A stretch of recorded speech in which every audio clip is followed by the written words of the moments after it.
tu as une chondropathie rotulienne, hop, ton genou est tout gonflé, ça fait mal ici au milieu, tu es très embêté et tu as l'impression de manquer de force. Tu ne peux pas marcher longtemps, c'est assez compliqué. Un des premiers exercices qu'il faut faire, c'est redonner de la force au quadriceps, ce muscle qui est là. C'est ce muscle-là, le quadriceps, qui permet de tenir la rotule et qui va travailler son engagement. C'est un muscle qu'on qualifie d'oxotonique. Il est capable de faire du concentrique, de l'excentrique, du statique concentrique et du statique excentrique.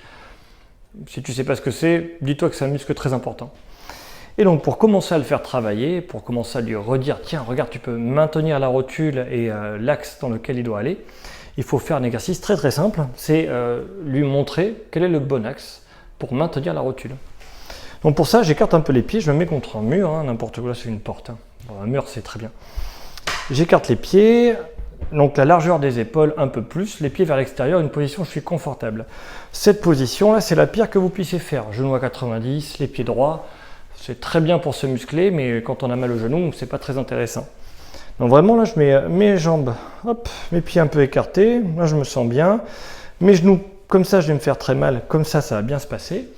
Voilà, j'avance un peu mes pieds, là, je gratte pour avancer, je me tiens droit et puis j'attends. Vous voyez que l'angle ici, il n'est pas comme ça, il n'est pas à 90, je suis à peu près à 45, même à 60, un peu plus haut. Et tout simplement, j'attends le plus longtemps possible. Ça va faire travailler mes cuisses. Si ça tremble, je fais une pause, je recommence. Qu'est-ce qu'il faut savoir sur les chondropathies rotuliennes? C'est que c'est les problèmes d'axation de la rotule, d'engagement de la rotule, et c'est le quadriceps qui maintient. Mais suivant le morphotype, c'est-à-dire, moi j'ai un genou varum, ça fait un tonneau, il y en a ils sont comme ça en valgum. Sur le morphotype, l'axe est différent. Donc là je vous montre celui qui me correspond à moi. Dites-vous que c'est toujours les pieds vers l'extérieur un peu écartés, mais après ce sera à vous de trouver l'axe où vous pouvez tenir cet exercice sans douleur. Donc voilà, c'est pas un étirement, c'est du renforcement. Vous devez être capable de le tenir sans gêne, sans douleur, sans que ça claque.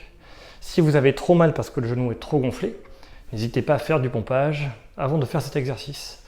Donc voici l'exercice de base, qui permet d'avoir moins mal en combinant ça avec l'équilibre un pied, la marche normale et bien sûr le pompage. Donc là on est pour la phase inflammatoire.